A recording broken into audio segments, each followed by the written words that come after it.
De regreso en este viernes. Ustedes recordarán que la pasada semana el partido líder presentó lo que denominó su plan de gobierno. Y nunca, mejor dicho, lo de presentó, lo enseñó y se lo llevó. Nunca más supimos de él. Lo que sí ha salido en prensa es que está sustentado sustancialmente en 4 áreas. Lo que se denomina seguridad humana, seguridad democrática y justicia, seguridad económica y seguridad socioambiental y territorial. ¿Y qué es cada cosa? Bueno, pues no lo sabemos porque pareciera que hicieron 3 ejemplares para la foto, todos salieron, o las 3 personas que el señor Villate, el señor Barquín y el señor Valdizón enseñaron ese famoso plan de gobierno y lo recogieron y se lo llevaron en espera, pues no sé muy bien de qué. ¿Qué les quiero agregar además de esa presentación tan particular del plan? Y es las personas que salieron en prensa que habían de alguna manera dirigido los equipos de trabajo que hicieron el plan. Y miren qué curioso. En Ambiente lo hizo el señor Luis Ferraté, que fue ministro de Ambiente y Recursos Naturales de la UNE. Álvaro Curioso. En Economía y Finanzas hay 3 personas, pero uno es Álvaro Trujillo, que es sobrino del señor Valdizón, pero además es el señalado por el señor Uri Reutemann cuando dice: me quisieron chantajear algunos diputados, y enseña el WhatsApp. El WhatsApp, el pipi chat. Con el contrato de Armatilán. Sí, señor, muy bien. La planificación la hizo el señor Óscar Figueroa, que también fue secretario de Planificación de la UNE. Con unas declaraciones que yo tengo aquí muy proclive a Petrocaribe en aquel entonces. Otro de la UNE que se integra a este plan. Seguridad lo hace una señora que se llama Yomara Briones, que es abogada y notaria, que si ustedes la googlean no aparece nada. No es experta en seguridad, no tiene ninguna publicación en tema de seguridad, y en la comunidad de seguridad a la que yo me presumo de pertenecer no es conocida. ¿Quién hizo el plan de seguridad tan importante para el país? Recordemos que esto es un eje trascendental. Ciencia y tecnología lo hace otra abogada y notaria, que es la señora Beatriz Villarreal, que escribe en el diario La Nación temas al respecto, pero que de ciencia y tecnología, pues exactamente yo no sé muy bien. Y lo último, que es de Agricultura, Mario Méndez Montenegro, que es el diputado ex viva que sustituyó al señor Agsip en el Congreso. Y recojo una frase del señor Agsip que decía: hasta me siento libre de ponerme cualquier talla y color, porque ni eso podía uno el líder. Todo tiene que ser uniforme, como que estuviera uno en el ejército.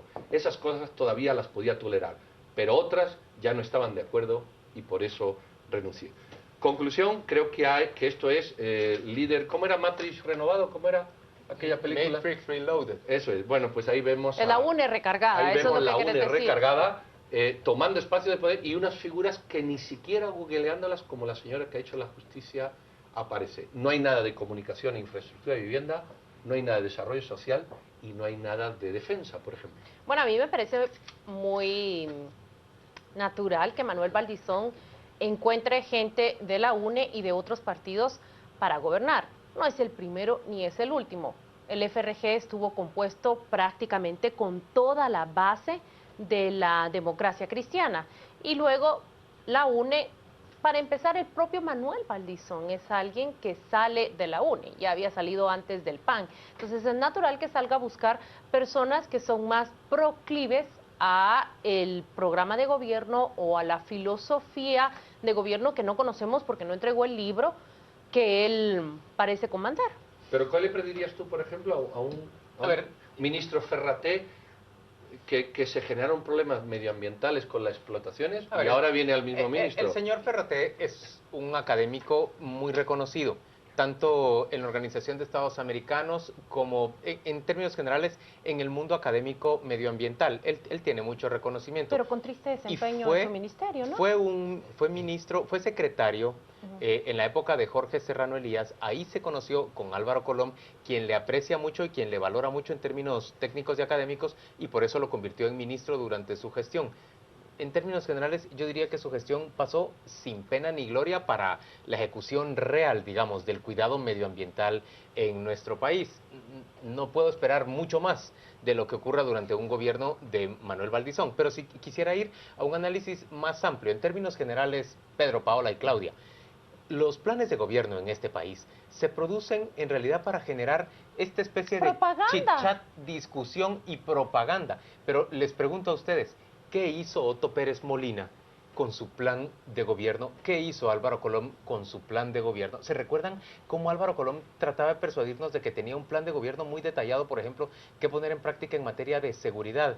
Y pasó 3 años como el niño al que le amarran los ojos, al que le tapan los ojos, dando palos de ciego por una piñata que a cada rato le daba... Ministros, Juan Luis, 6 ministros de gobernación. Que le daba vueltas. En realidad los planes de gobierno en Guatemala son utilizados sobre todo como elementos propagandísticos. Y luego, el partido líder que ha sido tan señalado, en buena medida por nosotros, de plagiar textos y de utilizar documentos que no son necesariamente propios y en pocas palabras, de carecer creatividad y originalidad suyos. para crear lo propio. Supongo que querrá cuidarse de que este plan sea visto de esa manera o sea señalado por esas razones. Pero y por eso lo esconde. Pero ¿quién de esta mesa, de esta mesa es capaz de describir con breves líneas cuál es el perfil, cuál es el pensamiento de Manuel Valdizón y por ende cómo ese pensamiento se puede reflejar en un plan de gobierno neoliberal, por ejemplo? No son planes lo que presentan, no son la línea de trabajo que siguen cuando llegan al poder. Lo que es una carta de buenas intenciones que le sirve a la academia, le sirve a los periodistas, le sirve a los rivales para discutirlo antes de la campaña y le sirve propagandísticamente. No son guías de trabajo y tampoco se cumplen, pero no conozco a detalle este que tú presentas, pero esta semana vimos 2 acciones del líder que me parece que van en la misma línea que le hemos visto y quizás el plan de gobierno se adapte también a eso. Vemos que utilizan a una fachada de un negocio en Quetzaltenango para engañar a la población sobre una panadera y la panadera real, que no es doña Miriam, se queja. Utilizan la sede universitaria de San Marcos para hacer propaganda ahí y se quejan los catedráticos y dicen que van a expulsar a los universitarios que utilizaron la universidad para fines políticos. Y por otro lado, vemos que también el partido ha recurrido a... Es que falsean cada cosa que hacen. Mentirosa compulsivo se llamaba aquella película. O falsear. Puedo agregar a los anuncios anuncios, Corazón Nueva Nación. Y ese Esta es el otro semana que se iba ha a tocar. revelado, Corazón claro. Nueva Nación es un partido que se forma desde la campaña pasada, que ha sido de líder abiertamente todo el tiempo. El periódico da a conocer que 2 de sus secretarios son, uno es el chofer de Manuel Valdizón y el otro uno de sus encargados de seguridad. No, y hay algo Utilizan más. una organización política, marioneta, fachada, como quieras, para hacer propaganda y ahora dice que son aliados. Y por eso al señor Valdizón le caemos nosotros tan mal. Yo en agosto de 2014 escribí una columna que se llamaba ¿Será que será? Que se puede buscar, donde evidenciaba que el fundador del partido y Fridel de León, que es el responsable de comunicación de Valdizón, eran el diputado 8 y 9 de la lista de líder en las elecciones pasadas. O sea, quedaba claro es un líder copy-paste. de que eso era el plan B. Ese era el plan B, así le llamaba yo, era el plan B. Si ocurre algo, tengo el mismo color y el mismo posicionamiento en la mente de la gente. Lo que es lamentable, y a eso vamos, y es el partido que más techo electoral tiene, CNN, de gasto, siendo un partido que ni dinero tiene. Tiene 57, 57 millones. Bueno, ajá. pero un partido de estos con 57 Claro, millones te es el preguntas tope. de dónde los La ha sacado, pregunta es, quiénes son sus la pregunta financistas. es, o la meditación es, nos están engañando. Es decir, líder es un partido A nosotros que te no, engaña. lo Bueno, sabíamos. pero me se refiero hace que hace público. acciones de engaño. No digo que los demás sean mano de santo, pero hay partidos que van contando lo que ellos se creen, pero no van engañando. No sé si me explico. Claro. Tú no ves que te El digo mecanismo yo, de este Jimmy es- Morales no crea un partido alterno, no crea una fundación que engaña. El otro líder es un partido que quiere llegar al poder al precio que sea. Eso es peligroso, eso es maquiavélico, eso es manipulador y ha creado toda una infraestructura de falsedades, de cosas falsas para engañar a la gente. Ojo que eso tiene una trascendencia importante. Cuando Pedro pregunta qué ideología o qué línea de pensamiento le encuentra uno al líder, bueno, yo debo decir que en la campaña electoral anterior yo encontraba una propuesta de gobierno absurda, que no se integraba entre sí. Digamos, proponían gastar un platal y luego gastar un platal desde el Estado, financiando prácticamente todo lo que de manera populista se pueda ofrecer, o todo lo que un Estado benefactor también pueda ofrecer, y por el otro lado, al mismo tiempo ofrecían un impuesto único que iba a bajar los ingresos reales del Estado y que entonces me contaran a mí de dónde iban a lograr hacerlo. Ofrecía un bono 15, bueno, En realidad mucho de eso se corrigió, toda la policía, se corrigió hacia esta campaña. En términos generales ya no es igual de absurda su propuesta. No parece. O ya no lo parece, sí. Pero si a mí me preguntan qué ideología es la que yo veo de él, debo decir con franqueza que me parece que su mayor interés es llegar a manejar los fondos del Estado. Y sobre todo establecer negocios y dotar de negocios a empresarios y amigos suyos que le den participación en esos negocios del Estado. Eso es lo que yo veo. Y respecto del Partido Patriota, es que pienso que esa fue exactamente su fijación para llegar al poder. Y 3 años y medio después lo hemos visto.